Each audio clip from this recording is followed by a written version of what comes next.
இன்றைய முக்கிய செய்திகள். சட்டப்பேரவையில் உரையை வாசிக்காமல் மீண்டும் வெளிநடப்பு செய்த ஆளுநர். ஆளுநர் உரை என்ற நடைமுறையை நீக்க அரசியல் சாசனத்தை திருத்த கோருவோம் என ஸ்டாலின் உறுதி. மாநில அரசின் திட்டங்களை நிறைவேற்ற அடுக்கடுக்காக நிபந்தனைகள். வளர்ச்சிக்கு மத்திய அரசு தடையாக இருப்பதாக ஆளுநர் உரையில் குற்றச்சாட்டு. மக்கள் பிரச்சனைகளை புறக்கணித்ததால் வாசிக்க மறுத்ததாக ஆளுநர் விளக்கம். வெளியேறிய அடுத்த நிமிடமே அறிக்கை வெளியானது எப்படி என ரகுபதி கேள்வி. கிரீன்லாந்தில் டென்மார்க் படைகளை குவித்து வருவதால் பதற்றம். அமெரிக்காவின் பகுதியாக இணைத்து வரைபடம் வெளியிட்டார் ட்ரம்ப்.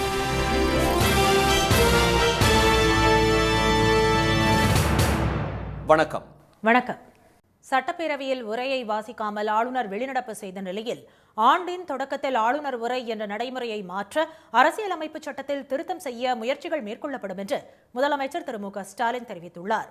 இந்த ஆண்டின் முதல் கூட்டத்தொடர் இன்று தொடங்கியது. பேரவைக்கு வந்த ஆளுநர் திரு ஆர் என் ரவியை சட்டப்பேரவைத் தலைவர் வரவேற்றார்.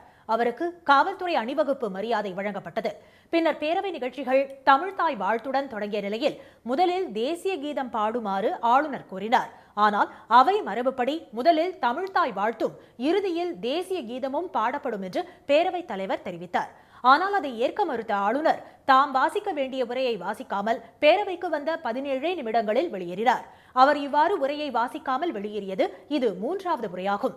இதையடுத்து தமிழ் மற்றும் ஆங்கிலத்தில் உறுப்பினர்களுக்கு வழங்கப்பட்டுள்ள ஆளுநர் உரை பேரவை குறிப்பில் பதிவு செய்யப்படும் என முதலமைச்சர் கொண்டு வந்த தீர்மானம் சட்டப்பேரவையில் நிறைவேற்றப்பட்டது.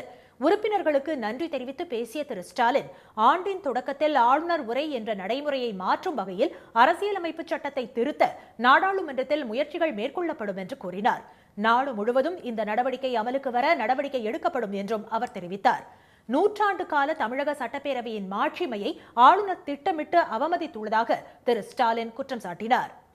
மாண்புமிகு ஆளுநர் அவர்கள் வேண்டுமென்றே அரசமைப்பு சட்டத்தை மீறிய ஒரு செயலை செய்துள்ளார். ஆளுநரின் செயல் என்பது 100 ஆண்டு கால மரபையும் நீண்ட பாரம்பரியத்தையும் கொண்ட இந்த மக்கள் சபையை, அதன் மாட்சிமையை அவமதிக்கும் செயலாகும் என்றே நான் கருதுகிறேன். தேசிய கீதம் இசைப்பது தொடர்பாக கடந்த ஆண்டே ஆளுநர் தமக்கு கடிதம் எழுதியதாகவும் அதற்கு தாமும் சட்டப்பேரவை முன்னவர் திரு துரைமுருகனும் விரிவான விளக்கத்தை அளித்துள்ளதாகவும் கூறிய பேரவைத் தலைவர் திரு அப்பாவு இது தீர்க்கப்பட்ட பிரச்சனை என தெரிவித்தார். ஆனால் அவரது கருத்தை ஏற்க மறுத்து அதிமுக, பாஜக உறுப்பினர்கள் அமளியில் ஈடுபட்டனர். அவை நிகழ்ச்சிகளுக்கு குந்தகம் விளைவித்தால் நடவடிக்கை எடுக்கப்படும் என பேரவைத் தலைவர் எச்சரித்ததை தொடர்ந்து அவர்கள் வெளிநடப்பு செய்தனர். தொடர்ந்து திரு அன்புமணி தலைமையிலான பாமக உறுப்பினர்களும் அவையில் இருந்து வெளியேறினர். பின்னர் சட்டப்பேரவை கூட்டத்தொடரை எத்தனை நாட்கள் நடத்துவது என்பது குறித்து முடிவு செய்ய நடைபெற்ற அலுவல் ஆய்வுக்குழு கூட்டத்திற்கு பிறகு பேசிய திரு அப்பாவு அரசின் நிறை குறை குறித்து பேச ஆளுநர் ஒன்றும் அரசியல்வாதி அல்ல என்றார். அரசை விமர்சிக்க விரும்பினால் ஆளுநர் மாளிகையில் இருந்து வெளியில் வந்து ஏதாவது ஒரு இயக்கத்தில் சேர்ந்து கொண்டு அவர் பேசலாம் என்று அவர் கூறினார். சட்டப்பேரவை கூட்டத்தொடரை 24ஆம் தேதி வரை நடத்த முடிவு செய்யப்பட்டுள்ளதாக கூறிய அவர் ஆளுநர் உரை மீதான விவாதத்திற்கு அன்றைய தினம் முதலமைச்சர் பதிலுரை வழங்குவார் என்று தெரிவித்தார். அரசின் கொள்கைகளுக்கு எதிரான நிபந்தனைகளை விதித்து திட்டங்களை நிறைவேற்றுவதில் ஒன்றிய அரசு தடைகளை உருவாக்குவது மாநில வளர்ச்சிக்கு பெரும் தடையாக உள்ளதாக ஆளுநர் உரையில் தெரிவிக்கப்பட்டுள்ளது. தமிழக சட்டப்பேரவையில் அரசின் கொள்கைகள் அடங்கிய உரையை படிக்காமல் அவையில் இருந்து ஆளுநர் வெளியேறியதை தொடர்ந்து அந்த உரையை பேரவைத் தலைவர் திரு அப்பாவு தமிழில் வாசித்தார். அதில் முதலமைச்சரின் அயராத உழைப்பினால் கடந்த நிதியாண்டில் 11.19% என்ற உயரிய பொருளாதார வளர்ச்சியை அடைந்த தமிழ்நாடு நாட்டிலேயே முதன்மை மாநிலமாக திகழ்வதாக தெரிவிக்கப்பட்டுள்ளது. மகளிர் விடியல் பயணம் திட்டத்தின் மூலம் மாதந்தோறும் பெண்கள் 888 ரூபாய் வரை சேமிப்பதாகவும், கலைஞர் மகளிர் உரிமை திட்டத்தின் மூலம் 1,30,00,000 பெண்கள் ஒவ்வொரு மாதமும் 1000 ரூபாய் உரிமை தொகை பெறுவதாகவும் ஆளுநர் உரையில் தெரிவிக்கப்பட்டுள்ளது. முதலமைச்சரின் காலை உணவு திட்டத்தின் மூலம் மாணவர்களின் பள்ளி வருகையும் கற்றல் திறனும் அதிகரித்திருப்பதாக குறிப்பிடப்பட்டுள்ளது. உயர்கல்வியை தொடரும் மாணவிகளுக்கு மாதம் 1000 ரூபாய் உதவித்தொகை வழங்கும் புதுமை பெண் திட்டத்தால் உயர்கல்வியில் சேரும் மாணவிகளின் எண்ணிக்கை அதிகரித்துள்ளதாக அதில் கூறப்பட்டுள்ளது. இளநிலை தொழிற்கல்வி படிப்புகளில் அரசு பள்ளி மாணவர்களுக்கு 7.5% உள் ஒதுக்கீடு வழங்கும் திட்டத்தின் கீழ் கடந்த 5 ஆண்டுகளில் 36,419 பேர் பயனடைந்துள்ளதாகவும், கலைஞர் கனவு திட்டத்தின் கீழ் கட்டப்பட உள்ள 8 லட்சம் கான்கிரீட் வீடுகளில் 1.5 லட்சம் வீடுகள் கட்டி முடிக்கப்பட்டுள்ளதாகவும், முதல்வரின் கிராம சாலைகள் மேம்பாட்டு திட்டத்தின் கீழ் 20,485 கிலோமீட்டர் நீளமுள்ள சாலைகள் மேம்படுத்தப்பட்டுள்ளதாகவும் அதில் குறிப்பிடப்பட்டுள்ளது. தேசிய அளவிலான மின்னணு பொருட்கள் ஏற்றுமதியில் தமிழ்நாட்டின் பங்கு 41.2% உயர்ந்து சாதனை படைத்துள்ளது. திருச்சி, காரைக்குடி, நெல்லை, விருதுநகர், குமரி, ஈரோடு, நாமக்கல், திருவண்ணாமலை, கரூர், ஊட்டி, நாகை, புதுக்கோட்டை ஆகிய இடங்களில் புதிய டைடல் பூங்கா தொடங்கப்படும் என்றும் சென்னையில் நிதி நுட்ப நகரம் உருவாக்கப்பட்டு வருவதாகவும் தெரிவிக்கப்பட்டுள்ளது. தமிழ்நாட்டில் கடந்த 5 ஆண்டுகளில் மட்டும் 121 தடுப்பணைகளும் 101 அணைக்கட்டுகளும் அமைக்கப்பட்டுள்ளதாக கூறப்பட்டுள்ளது. தமிழ்நாட்டை ஒன்றிய அரசு எதிர்மறை மனப்பான்மையுடன் அணுகி வருவதால் நிதி ஒதுக்கீடுகள் நிராகரிக்கப்பட்டு வருவதாக ஆளுநர் உரையில் குறிப்பிடப்பட்டுள்ளது. தமிழ்நாடு அரசு செயல்படுத்தி வரும் பல்வேறு திட்டங்களுக்கு மாநில அரசின் கொள்கைகளுக்கு எதிரான நிபந்தனைகளை ஒன்றிய அரசு விதித்து அத்திட்டங்களை செயல்படுத்துவதில் பெரும் தடைகளை உருவாக்குவது மட்டுமல்லாமல் அத்திட்டங்கள் முற்றிலும் முடங்கும் சூழ்நிலையையும் உருவாக்கியுள்ளது. இது மாநிலத்தின் வளர்ச்சிக்கு பெரும் தடையாக உள்ளது. புயல் பாதிப்புக்கான நிவாரணமாக சொற்ப தொகையை மட்டுமே ஒன்றிய அரசு விடுவித்ததாகவும் சரக்கு மற்றும் சேவை வரி விதிப்பு சீரமைப்பு காரணமாக மாநிலங்களுக்கு வருவாய் இழப்பு ஏற்பட்டு வருவதாகவும் ஆளுநர் உரையில் குறிப்பிடப்பட்டுள்ளது. மகாத்மா காந்தி தேசிய ஊரக வேலைவாய்ப்பு உறுதி திட்டத்தின் பெயரை மாற்றி அதன் அடிப்படை நோக்கத்தை சிதைத்ததுடன் தமிழ்நாட்டின் நிதிச்சுமையை மேலும் 5000 கோடி ரூபாய் அதிகரிப்பதாகவும் ஆளுநர் உரையில் தெரிவிக்கப்பட்டுள்ளது. சென்னை மெட்ரோ ரயில் 2ஆம் கட்ட பணிகளுக்கு ஒன்றிய அரசு தனது பங்கினை விடுவிக்க தாமதம் செய்ததால் கடந்த 2 ஆண்டுகளாக மற்ற பணிகளுக்கு நிதி ஒதுக்கீடு செய்வதில் பாதிப்பு ஏற்பட்டதாக அதில் குறிப்பிடப்பட்டுள்ளது.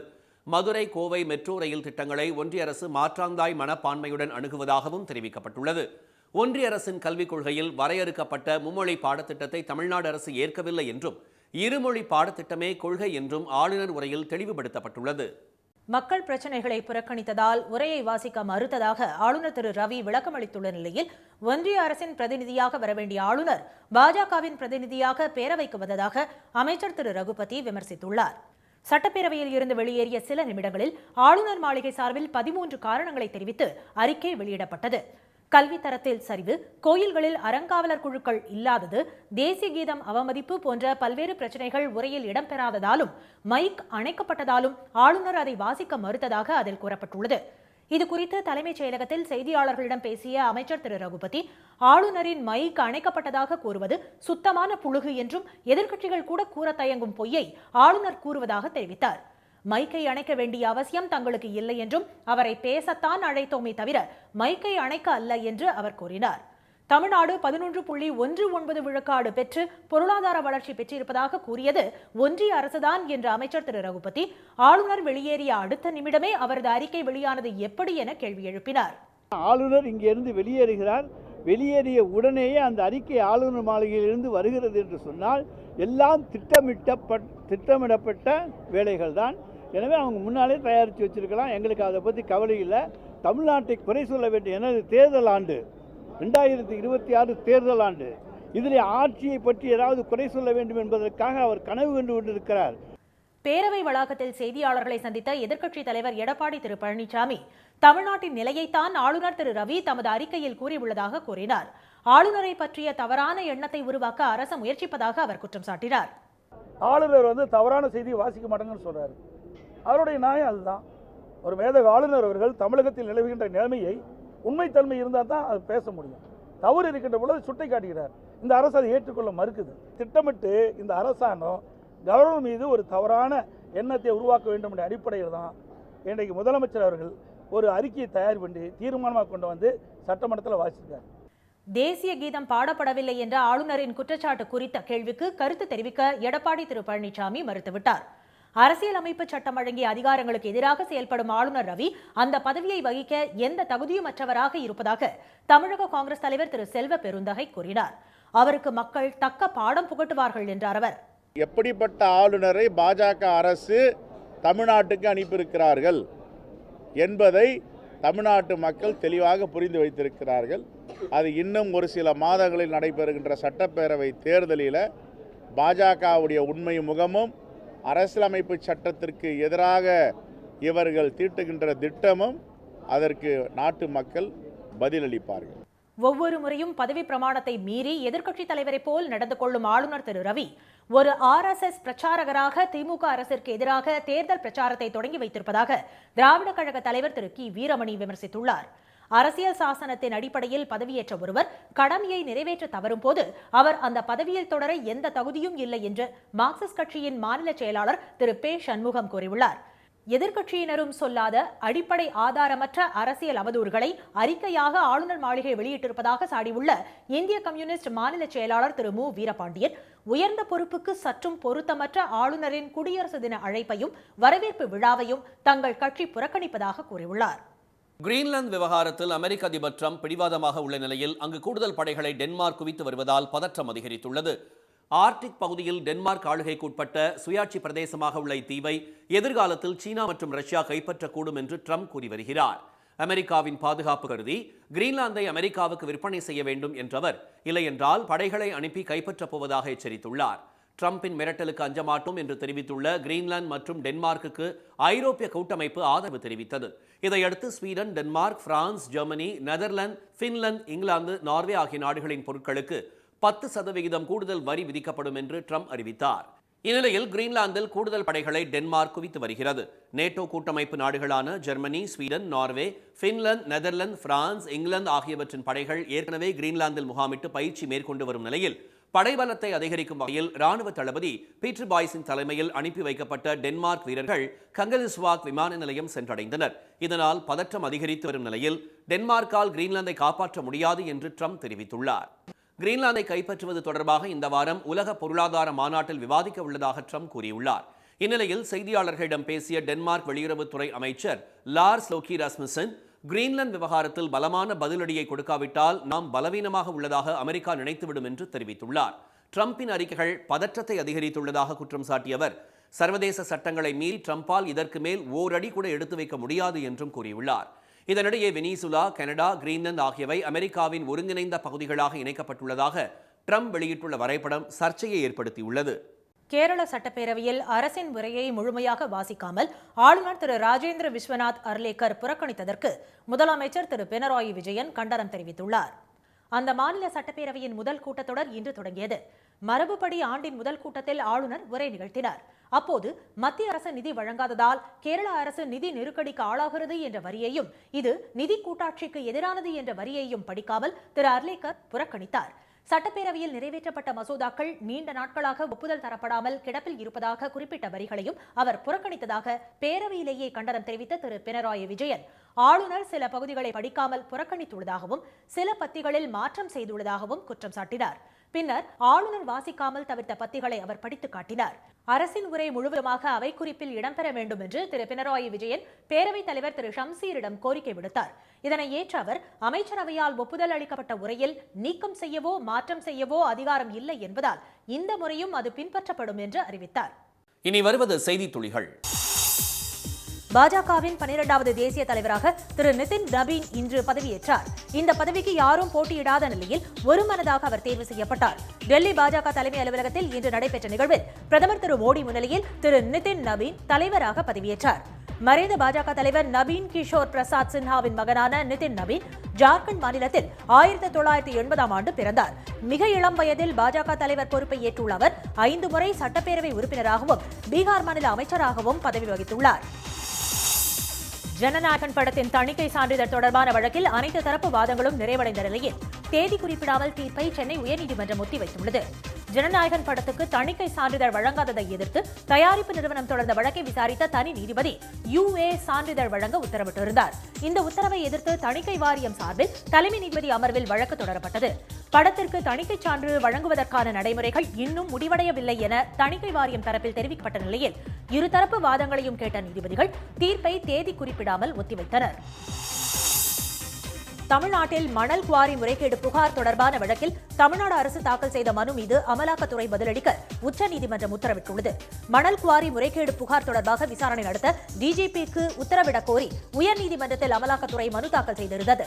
இந்த வழக்கை உச்சநீதிமன்றத்துக்கு மாற்றக் கோரி தமிழ்நாடு அரசு தாக்கல் செய்த மனு இன்று விசாரணைக்கு வந்தபோது அமலாக்கத்துறை பதிலளிக்குமாறு நோட்டீஸ் அனுப்ப உச்சநீதிமன்றம் உத்தரவிட்டது.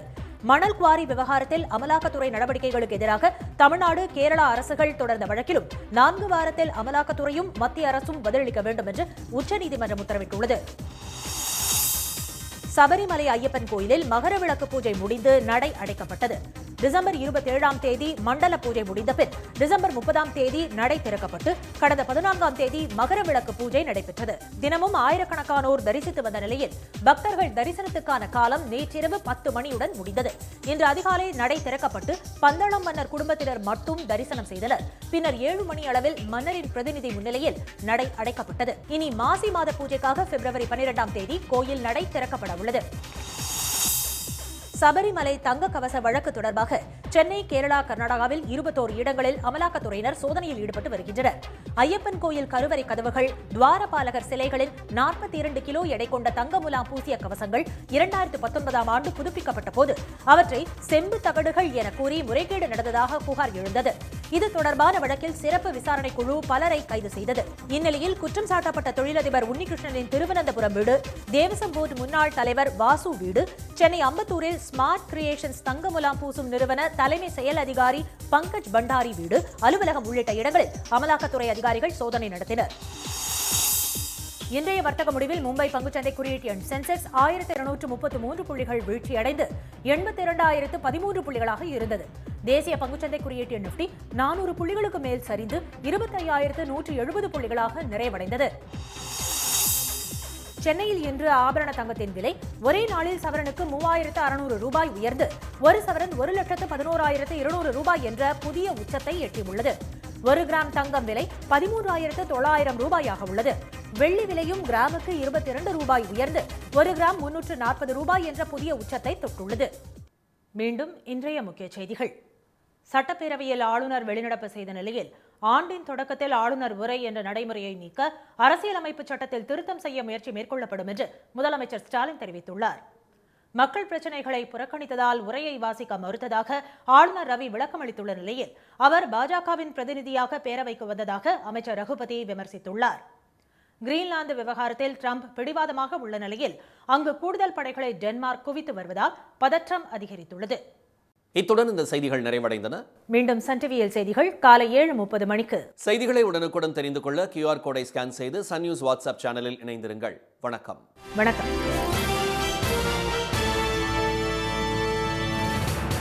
உடனுக்குடன் செய்திகளை தெரிந்து கொள்ள சன் நியூஸ் பெல் ஐகானை கிளிக் பண்ணுங்க.